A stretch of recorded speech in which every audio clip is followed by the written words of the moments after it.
This content made for entertainment only. मंडळी, आजची जी story आहे ती स्टोरी ऐकल्यानंतर तुमच्या सुद्धा पायाखालची जमीन सरकून जाईल. तो व्यक्ती काही कारणांमुळे मरण पावतो, परंतु घडतं असं की तो मरण पावलेला व्यक्ती तब्बल 6 महिन्यानंतर त्याच्या भावाला रात्रीचं शेतामध्ये दिसतो.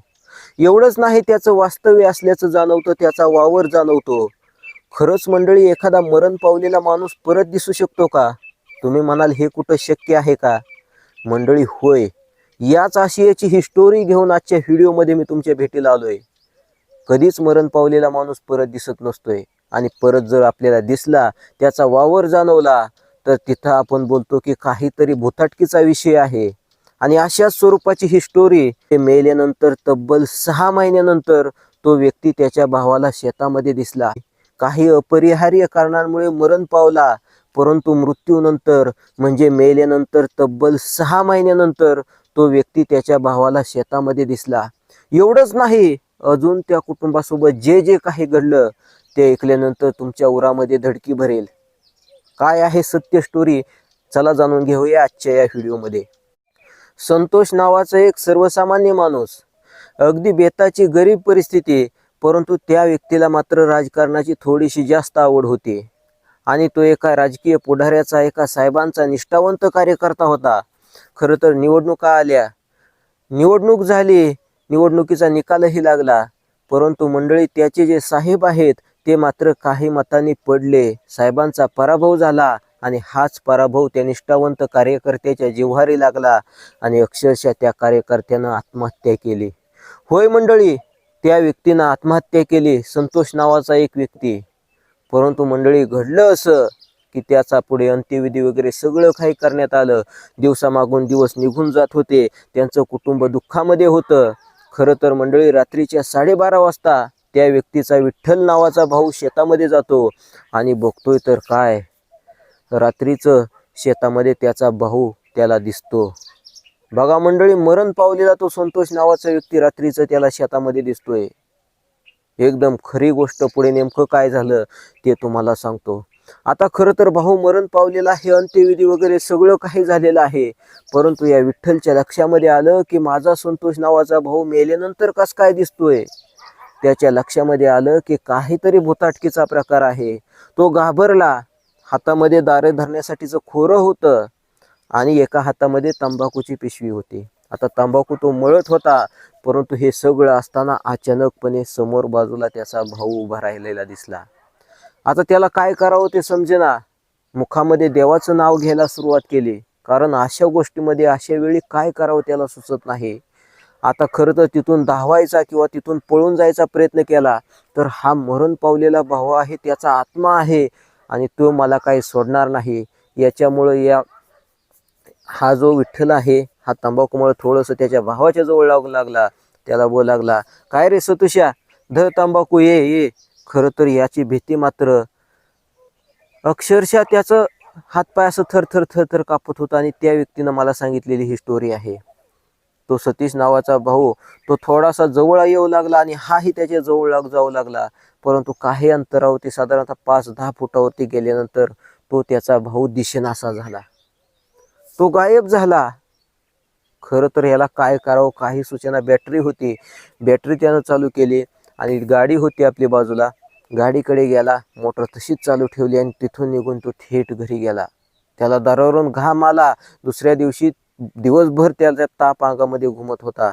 आता हे नेमकं काही जे काही आहे ते का घडलं? मंडळी, एवढंच नाही, अजून त्यांच्यासोबत असं काही घडलं ते ऐकल्यानंतर मात्र तुमच्या पायाखालची जमीन सरकून जाईल. विश्वास सुद्धा बसणार नाही. तुम्ही म्हणाल, असंही घडू शकतं? होय मंडळी, असंही घडू शकतं. एखादा मरण पावलेला माणूस परत कधीच येऊ शकत नाही, परंतु जेव्हा तो येतो, जेव्हा त्याचं वास्तव्य वावर आपल्याला जाणवतो, त्याला आपण भूत असं बोलतो. आणि आपल्याकडे अशा अनेक कथा प्रचलित आहेत. त्याच्याचपैकी एक कथा हीच ती कथा की सतीश नावाचा जो माणूस आहे, तो काही कारणामुळे मरण पावला, आणि मृत्यूनंतर सुद्धा परत दिसला. एवढंच नाही, त्या मरण पावलेल्या व्यक्तीनं आपल्याच कुटुंबातल्या अनेक व्यक्तींना त्रास द्यायचा प्रयत्न केला. आता तुम्हाला पुढं नेमकं काय झालं ते सांगतो, आणि तो व्यक्ती नेमकं कशामुळे मरण पावला तेही तुम्हाला सविस्तरपणे पुढे सांगतो. आता खरं तर हा जो विठ्ठल नावाचा त्याचा भाऊ आहे, हा भाऊही शेती करत होता आणि सतीश नावाचा जो त्याचा भाऊ आहे मरण पावलेला, तोही शेती करीत होता.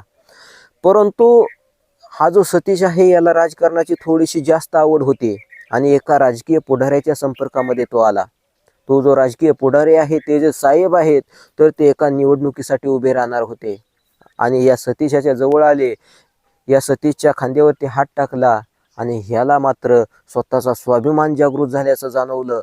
फार मोठा मी स्वाभिमानी आहे असं वाटलं आणि ते साहेब बोलले की हे बघ सतीश, एवढी निवडणूक माझ्यासाठी फार महत्त्वाची आहे. याच्यामध्ये मी निवडून आलो ना, तुला बघ पुढे मग माझं काम करतो, तुला सरपंच करतो, नगरसेवक करतो, आमदार करतो, तुला नाही ते करतो, अशी मोठी आश्वासनं त्या साहेबांनी द्यायला सुरुवात केली. आता हा जो सतीश नावाचा व्यक्ती आहे, हा अगदी सर्वसामान्य कुटुंबातला, साधारणतः दोन भावांमध्ये 12 ते 12.5 एकर शेती होती आणि हे शेतीच करत होते. त्या साहेबांचे शब्द याच्या लक्षामध्ये राहिले की होय होय, माझं करिअर कुठेतरी इथंच राजकारणामध्ये आहे आणि साहेब मला एक दिवस नक्की मोठा व्यक्ती बनवतील, त्याच्यामुळे मी साहेबांचा प्रचार करणार. एवढंच नाही मंडळी, ते साहेबांना निवडणूक जिंकून देण्यासाठी या सतीश नावाच्या व्यक्तीनं घरच्यांशी कुटुंबासोबत वाद घालून आपली जी शेती आहे ती शेती वाटून घेतली आणि त्याच्या वाटणीची शेती विकून टाकली आणि तो पैसा खर्च केला. बघा, अक्षरशः महिन्याभराच्याच काळामध्ये शेती विकून तो सगळा काही खर्च केला पैसा, ते म्हणजे साहेबांना निवडून देण्यासाठी. परंतु घडलं असं की एवढा पैसा खर्च करून सुद्धा निवडणुकीचा जसा निकाल लागला तसे मात्र साहेब पडले. साहेबांची हार झाली. खरं तर सतीश नावाचा फार हा निष्ठावंत कार्यकर्ता होता. याला थोडंसं दारूचं व्यसन होतंच म्हणा, परंतु घडलं असं की गावातली लोक बोलत होती किंवा त्याचा जो भाऊ आहे विठ्ठल नावाचा, तो त्याला बोलत होता की अरे सतीश, तू करतोय काय? मान्य आहे साहेब तुला पुढे मोठमोठ्या पदावरती बसवतील, तुला सरपंच करतील, परंतु आता तू स्वतःची जमीन विकून साहेबांना हातभार लावतोय. समज जर साहेब पडले तर काय होणार? तेव्हा तो सतीश बोलला, साहेब पडणार नाहीत, मला विश्वास आहे साहेबांचा, आणि जर साहेब पडले तर मी लिहून देतो की मी फाशी घेईन. आणि मंडळी, घडलं असं की दारूच्या नशेमध्ये ते साहेब पडल्यानंतर या कार्यकर्त्याने फाशी सुद्धा घेतली. रात्रीचं फाशी घेतली. संपूर्ण कुटुंबावरती दुःखाचा डोंगर कोसळला. बघा, घरामधला एक कर्ता पुरुष गेला. वय साधारणतः 40 ते 45 वर्ष. भाऊ होता, आई वडील होते, बायका मुलं होती, हे सगळं काही होतं आणि असं असताना मंडळी असं काही घडलेलं होतं. परंतु तो निवडणुकीचा सगळा काही काळ सुरू असताना त्याला मात्र गावातली लोक सांगत होती, कारण त्याचा जो विठ्ठल नावाचा भाऊ आहे हा जमीन विकायला विरोध करत होता. अरे कशाला जमीन विकून राजकारणाच्या फांद्यामध्ये पडतोय? परंतु त्या मात्र सतीशला वाटत होतं की माझ्या मार्गातला अडथळा, माझ्या मार्गातला काटा म्हणजे माझा भाऊ आहे, त्याला माझं चांगलं व्हावं असं वाटत नाही. आणि हा गैरसमज त्याच्या मनामध्ये होता. तो त्याच्या मनामध्ये भावाच्या विषयी द्वेष निर्माण झाला. बघा मंडळी, पुढं असं काय घडलं की निवडणुकीचा निकाल ते साहेब हारल्यानंतर गावातले लोक सांगायला सुरुवात केली, अरे तुझ्याच कुटुंबातली मतं तुझ्या साहेबांना पडली नाही.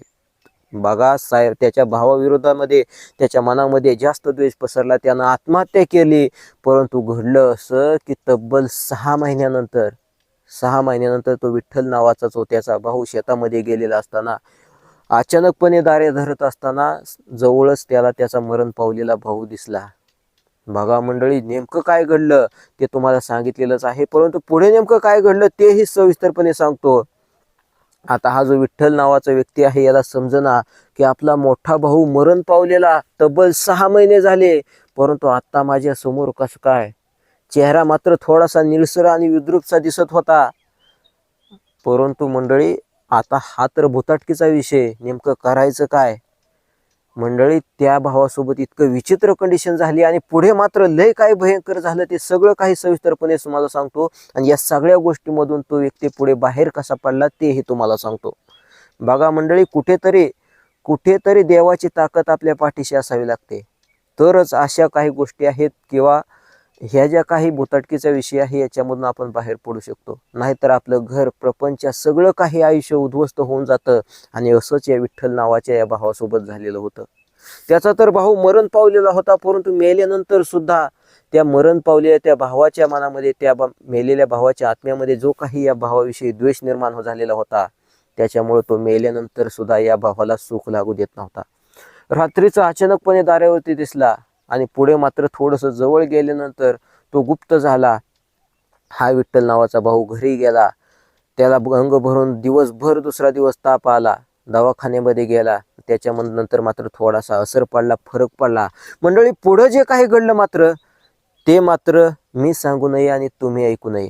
बघा, एखादा मरण पावलेला माणूस काही तो माणूस जिवंत असताना त्याच्या मनामध्ये काही गैरसमज असतील, आपल्या भावामध्ये द्वेष असेल भावाच्या बद्दल, परंतु मेल्यानंतर सुद्धा त्यानं त्याच्या भावाला त्रास द्यायला सुरुवात केली. त्रास असा दिला, आता खरं तर तुम्हाला सांगतोय, सरी काढलेली होती आणि ऊसाची लागण करायची होती. बघा मंडळी, ऊसाची लागण करायची होती आणि रात्रपाळीचीच लाईट होती. आता खरं तर एखादा दोघं म्हणून हा जो विठ्ठल आहे, त्या विठ्ठलचा जो मुलगा आहे ओम नावाचा, ह्याचं वय साधारणतः एक 15 ते 16 वर्ष, आणि हा हे आपल्या वडिलांच्या सोबत रात्रीचं शेतामध्ये गेला. ऊसाचं जे बेणं आहे किंवा ऊसाच्या ज्या टिपरे आहेत तर ते सगळे सऱ्यांवरून ठेवलेली होती. पाणी सोडलेलं होतं आणि आता लागण करायची होती. म्हणजे ती एक टिपरू खाली सरीमध्ये ठेवायचं, त्याच्यावरती पाय देत पुढं पुढं जायचं आणि अशा पद्धतीने ऊसाची लागण करायची होती. आता हे दोघं जण बापलेक रात्रीच्या 12:30 वाजलेल्या त्या ठिकाणी ऊसाची लागण करीत असताना अचानकपणे पाय लचकला असेल किंवा काय असेल, तो ओम नावाचा जो मुलगा आहे तो मुलगा मात्र त्याच ठिकाणी पडला असं तडफडू लागला, जसं काय एखादी कोंबडी कापली आणि कोंबडी कापल्यानंतर आपण बघू शकतो कशी तडफडते, त्या पद्धतीने असा तडफडू लागला आणि एकदम शांत राहिला, बेशुद्ध पडला. आता हा जो त्याचा वडील आहे विठ्ठल नावाचा, तर खरं तर त्या ठिकाणी भूताटकेचा काही विषय आहे त्याला माहित होतं, कारण त्याचा स्वतःचा मरण पावलेला भाऊ त्याला 6 महिन्यापूर्वी त्या ठिकाणी दिसलेला होता. आता त्यानं तो जो आपला मुलगा आहे त्याला उचललं थोडंसं पाणी वगैरे, पाटाचं पाणी वाहत होतं, पाणी तोंडावरती शिंपडायचा प्रयत्न केला, परंतु हा ओम काय शुद्धीवरती येईना. पुढे मात्र थोडासा शुद्धीवरती आला, डोळे उघडले, या बापाच्या जीवामध्ये जीव आला की खरंच माझा मरण पावलेला जो भाऊ आहे त्याचा जो आत्मा आहे त्या आत्म्याचाच आम्हाला शाप लागलाय असं त्याला वाटायचं. खरं तर आम्ही त्याचं काही वाईटही केलं नव्हतं. शेवटी मंडळी त्यानं त्या स्वतःच्या मुलाला घेतलं, दवाखान्यामध्ये नेलं, परंतु मंडळी दुसऱ्या दिवशीपर्यंत तो काही मुलगा चांगला शुद्धीवरती आला नाही. दुसऱ्या दिवशी डॉक्टरांच्या प्रयत्नांना यश आले, तो मुलगा शुद्धीवरती आला, परंतु तो मुलगा नेहमीसारखा चालू शकत नव्हता, ना बोलू शकत नव्हता, ना स्वतःची कामं स्वतः करू शकत नव्हता. डॉक्टरांनी त्याला सांगितलं की तुला पॅरालिसिस झालाय. बघा, अर्ध शरीर त्याचं पूर्णपणे बधीर झालेलं होतं. एक पाय काम देत नव्हता, एक हात काम देत नव्हता आणि सगळं काही असं घडलेलं होतं. पुढं नेमकं एवढंच नाही, अजून जे काही घडलं ते मात्र तुम्ही ऐकायची फक्त कॅपॅसिटी ठेवा. तुम्ही बोलाल हे असंही घडू शकतं. मंडळी, सगळं काही झालं, त्या मुलाच्या उपचाराला वगैरे खर्च येत होता. आता भाऊ मरण पावून साधारणतः 3-4 वर्ष झालेली होती, परंतु अजून सुद्धा अनेक गोष्टींमध्ये त्या शेतामध्ये त्यांना हानी येत होती. आता हानी अशा पद्धतीची येत होती की वांग्याची लागण केलेली होती आणि वांगे फवारण्यासाठी त्यांनी नवीनच इंजिन आणि STPचा सेट असतो तो STP इंजिन वगैरे आणलेलं होतं. 5 HPचं डिझेलचं इंजिन. त्याने वांग्याची फवारणी केली, 1-2 फवारण्या केल्या, परंतु तिसऱ्या फवारणीला असं बघा मंडळी, त्या व्यक्तीनं स्वतः मला सांगितलेली ही स्टोरी आहे, ही स्वतः सांगितलेली कहाणी आहे त्या विठ्ठल नावाच्या व्यक्तीनं, की हँडल फिरवला, इंजिन चालू केलं आणि फवारणी सुरू केली, परंतु फवारणी चालू असताना अचानकपणे नवीन करकरीत 5 HPचं इंजिन मधूनच फुटलं. दोन भाग झाले, त्याच्या बॉडीचे 2 तुकडे झाले. बघा, असंही घडू शकतं का? अक्षरशः ते सगळं काही ऐकत असताना मी त्या व्यक्तीला एवढंच बोलत होतो की काका, असंही घडू शकतं का? माझा सुद्धा विश्वास नव्हता की खरंच एखादा मरण पावलेला व्यक्ती, त्याचा जो आत्मा आहे, हे असं काही सगळं वाटोळं करू शकतोय, ते आपण त्याची कल्पना नाही केलेली बरे. पुढे मंडळी उसाला तोड आली, ट्रॅक्टर आला आणि त्यांच्याच घरामधला कुणाचा तरी नातेवाईकांचा ट्रॅक्टर त्या टोळीला होता. अक्षरशः मंडळी अगदी मोकळं असं रान होतं, परंतु त्याच्यामध्ये ट्रॉली जी आहे ती ट्रॉली मात्र ट्रॅक्टरला ओढेनाच. आणि अचानकपणे जसा ड्रायव्हरने क्लच सोडला, अक्षरशः त्या क्षणी तो ट्रॅक्टर मधून तुटला. त्या ट्रॅक्टरचे 2 भाग झाले. तो जो भाऊ आहे, तो मरण पावलेला सतीश नावाचा त्या विठ्ठलचा भाऊ, ज्या ठिकाणी त्याला अंत्यविधी केलेला होता, त्या शेतामध्ये मात्र त्या गटामध्ये असं काही सगळं काही घडत होतं. की अक्षरशः तो ट्रॅक्टर मधून तुटला. बघा, हे सगळं काही कधी थांबणार हेच त्या विठ्ठलला कळत नव्हतं. अक्षरशः त्याला वाटायचं की हे सगळं काही शेतीवाडी विकून टाकावे किंवा कुठेतरी बाहेर निघून जावं, अशी त्याच्यावरती वेळ आलेली होती. की अक्षरशः स्वतःचा एकुलता एक मुलगा, ओम नावाचा मुलगा, त्या मुलाला त्या शेतामध्ये कांडी दाबत असताना अचानकपणे झटका आला किंवा काय झालं असेल की पूर्णपणे तो बधीर होऊन गेला. त्याचं अर्ध शरीर बंद पडलं आणि डॉक्टरांनी सांगितलं पॅरालिसिस झालाय. आता हे सगळं काही होत असताना काही लोकांनी सांगितलं, बा तू इकडं जा तिकडं जा, देवदेव कर किंवा काही विधी कर, तो जो तुझा भावाचा आत्मा आहे त्या आत्म्याचा शाप तुम्हाला आहे. खरं तर भावाचं त्यानं काहीच वाईट केलेलं नव्हतं, उलट चांगलं सांगत होता की अरे दादा, ह्या राजकारण्यांच्या नादी लागू नको, स्वतःची शेती विकू नको. उद्या जर ते तुझे साहेब पडले तर तुझं भविष्य धोक्यात आहे, तुझी लेकरं बाळ उघड्यावरती येतील. परंतु हे सगळं त्या भावाचं सांगणं त्याला मात्र वाटत होतं की ह्या भावालाच माझं चांगलं झालेलं बघवत नाही आणि म्हणून मला हे सगळं काही सांगतोय. परंतु जे व्हायला नको तेच झालं की त्याचे साहेब पडले दारूच्या नशेमध्ये, त्यानं गळफास घेतला, परंतु मेला. तो व्यक्ती मेला, परंतु मेल्यानंतर सुद्धा भावाच्या विरोधातला रोष त्याच्या मनामधून गेला नाही. तो जो आत्मा आहे त्याचा, तो अतृप्त आत्मा तिथेच भरकटत होता आणि त्या अतृप्त आत्म्याला वाटत होतं की माझा जो काही घात केलाय हा माझ्या भावानेच केलाय, माझ्याच कुटुंबातल्यांनी माझ्या साहेबांच्या विरोधामध्ये प्रचार केला, असंच काहीसं असावं आणि याच्यामधूनच हे सगळं काही घडत असावं. बघा मंडळी, त्यांची स्वतःची इतकी त्यांनी हानी केलेली होती की अतोनात हानी झालेली होती. आता हा जो विठ्ठल नावाचा व्यक्ती आहे, खरं तर यानंच मला ही स्टोरी सांगितली, तर हा व्यक्ती मात्र इकडे तिकडे देवदर्शन करत होता. कारण घरती तरी त्याला राहावंसं वाटत नव्हतं, करमत नव्हतं, कारण एकुलता एक त्याचा मुलगा मात्र अंथरुणाशी खिळून होता, त्याला पॅरालिसिस झालेला होता. शेतामध्ये काय करायला जावं तर अशा मोठमोठ्या हान्या होत होत्या. अक्षरशः नवीन इंजिन मधून फुटतंय. बघा त्या तृप्त आत्म्याची काय ताकद असेल किंवा नेमका काय विषय असेल की ट्रॅक्टर सुद्धा, नवीन ट्रॅक्टर सहज चालत चालत नवीन ट्रॅक्टर सुद्धा मधून तुटतोय, त्याचे 2 भाग होत आहेत. अक्षरशः मंडळी, हा जो व्यक्ती आहे पूर्णपणे हताश झाला आणि खरं तर तो नाथांच्या भक्तीमध्ये लागला. नवनाथांचे जे भक्ती आहे त्याला आपण म्हणतो, तर नाथ संप्रदायाच्या एका महाराजांच्या तो संपर्कामध्ये आला. असंच बसमधून प्रवास करीत असताना मळकट रंगाचे भगवी वस्त्र घातलेला एक महाराज त्याला दिसला. त्या महाराजाचं वय असावं साधारणतः 60 ते 65 वर्ष आणि अशा वयाचा तो माणूस बसमध्ये त्याच्या बाजूला बसलेला होता आणि हा फार मात्र अगदीच निराश होता आणि सहज बोलत असताना अनेक चर्चा त्यांच्यामध्ये रंगत निघाल्या आणि त्या विठ्ठल नावाच्या व्यक्तीनं त्या नाथपंथामध्ये असणाऱ्या महाराजाला हे सगळं काही सांगितलं. त्यानं सांगितलं की बेटा घाबरू नको, सगळं काही व्यवस्थित होईल. तुझ्या भावाबद्दल तुझ्या मनामध्ये चांगलीच भावना होती, परंतु तो भाऊ जो आहे तो भाऊ जिवंत असताना त्याच्या मनामध्ये काही लोकांनी गैरसमज निर्माण केले असतील किंवा स्वतःहून त्याच्या मनामध्ये गैरसमज निर्माण झाले असतील, तुझ्याबद्दल त्याच्या मनामध्ये राग होता, द्वेष निर्माण झाला, परंतु तो मरण पावला. त्याचं शरीर जळालं परंतु त्याचा आत्मा जळाला नाही.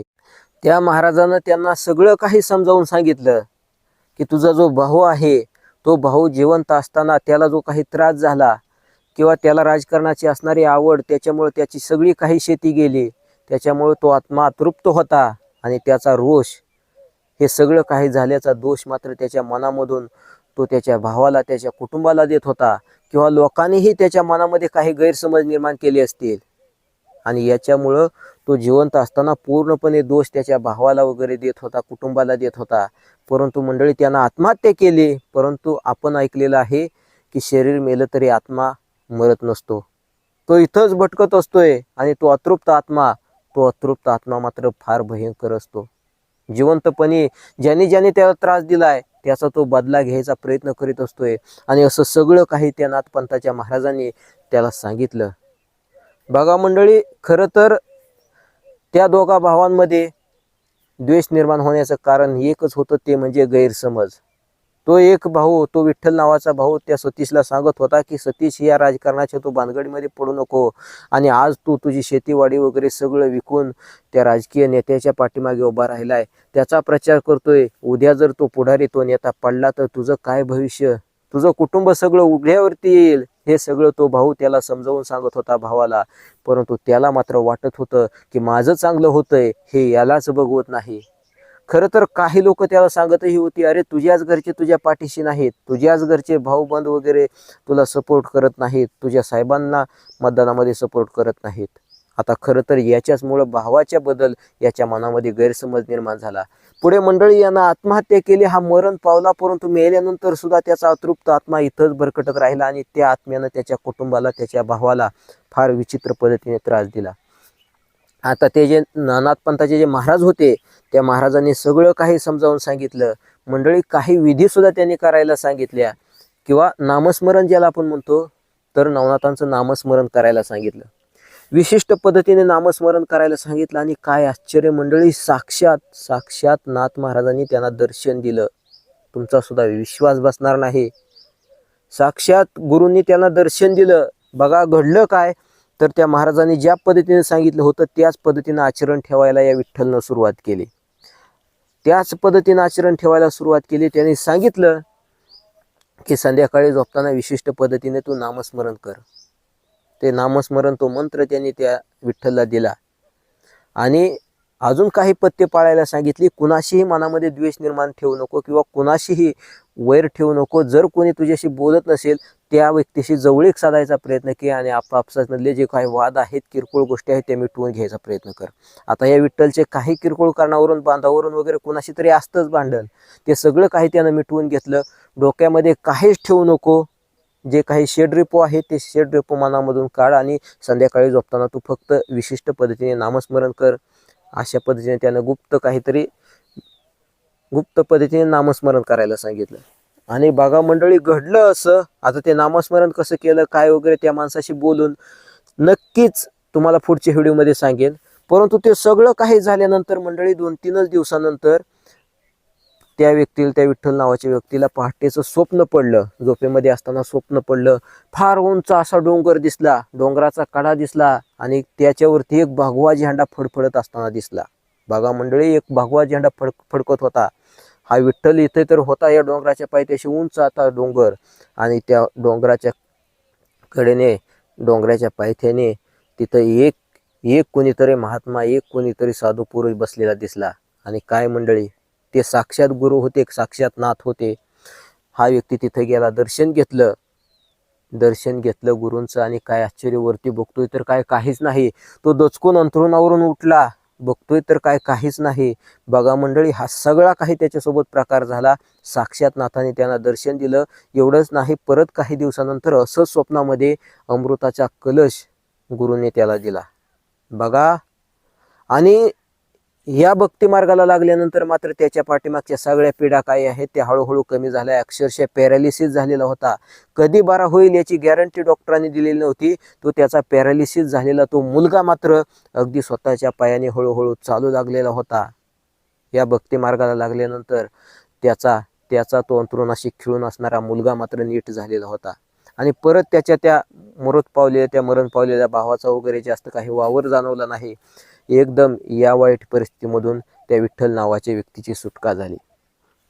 बघा मंडळी, या स्टोरीमधून बोध एवढाच घ्यायचा की वैर कुणाशीही ठेवा, आपल्या जवळच्या लोकांशी वैर ठेवू नका. तुमच्या मनामध्ये काही गैरसमज असतील तर ते गैरसमज काढून टाका. कारण अशा पद्धतीनं जर काही गैरसमज असतील, एकमेकांबद्दल दोष असतील, तर ते दोष मात्र, ते द्वेष मेल्यानंतर सुद्धा संपत नाहीत. ते वैर ते पुढे सुद्धा जिवंत राहतं. आणि आपण जर मरण पावलो तर आपला सुद्धा आत्मा अतृप्त राहतोय. आपल्याच लोकांचा बदला घेण्यासाठी आयुष्य त्याच्यामध्येच गेलं, आणि मेल्यानंतर सुद्धा गती नाही, मोक्ष नाही. आणि असं हा अनमोल जीवन मग काय कामाचं. म्हणून जिवंत आहे तोपर्यंत सगळ्यांशी प्रेमाने वागा. भावाभावांमध्ये कधी दुश्मनी करू नका. मान्य आहे काही भावकीमध्ये वादविवाद असतील, कशामध्ये काय असेल ते थोडंसं बाजूला सारा, परंतु किमान सख्या भावांशी तरी वैर अजिबात करू नका. आणि जर काही चुकत असेल तर एकमेकांना स्पष्ट बोला, स्पष्ट सांगा. परंतु असे गैरसमज आणि अंतर्गत मनातल्या मनास रोष अजिबात ठेवू नका. तो रोष तुम्हाला मेल्यानंतर सुखाने जाऊ देत नाही. तुम्हाला मेल्यानंतर इथंच गुळपटवून ठेवतो तुमच्या आत्म्याला. त्या आत्म्याला सुद्धा तुमच्या गती भेटू देत नाही, ना तुमच्या इकडे जिवंत असणाऱ्या तुमच्या कुटुंबातल्या व्यक्तींना सुखानं जगू देत नाही. त्याच्यामुळं एवढंच हा उद्देश या स्टोरीचा आहे. तो तुम्ही नीटपणे समजून घ्या आणि भक्ती मार्गाला लागा. कोणत्याही देवाची तुम्ही भक्ती करा. अशा प्रकारे जरी आता काय असतंय की अशा ज्या पॅरानॉर्मल शक्ती असतात किंवा ज्याला आपण अतृप्त आत्मे म्हणतो, याला सुद्धा विज्ञान नाकारू शकत नाही. विज्ञान सुद्धा बोलतं की अशा एखाद्या ठिकाणी असं असू शकतं, पॅरानॉर्मल ॲक्टिव्हिटीज घडू शकतात. आणि असं जर काही तुमच्या मागे पिढा असेल, इडा असेल किंवा काही पण असू द्या, थोडंसं भक्ती मार्गाला लागा. तुमच्या मागे जे काही असणारे जे संकटे आहेत याच्यामधून, या वाईट गोष्टीच्या विळख्यामधून तुम्ही 100% बाहेर पडाल, हेच तुम्हाला सांगतो. साक्षात देवाचं अस्तित्व सुद्धा या पृथ्वीतलावरती आहे आणि तुम्ही त्यांच्या सानिध्यामध्ये गेलात, नामस्मरण केलं तर तो देव तुम्हाला साक्षात प्रकट होऊन दर्शन देतो. हे मात्र सत्य आहे आणि हे मात्र वास्तव आहे. हेच या स्टोरीमधून सिद्ध होतं. तर धन्यवाद. अलख निरंजन. ओम नमो आदेश. अवधूत चिंतन श्री गुरुदेव दत्त. जय जय रामकृष्ण हरी. पांडुरंग हरी.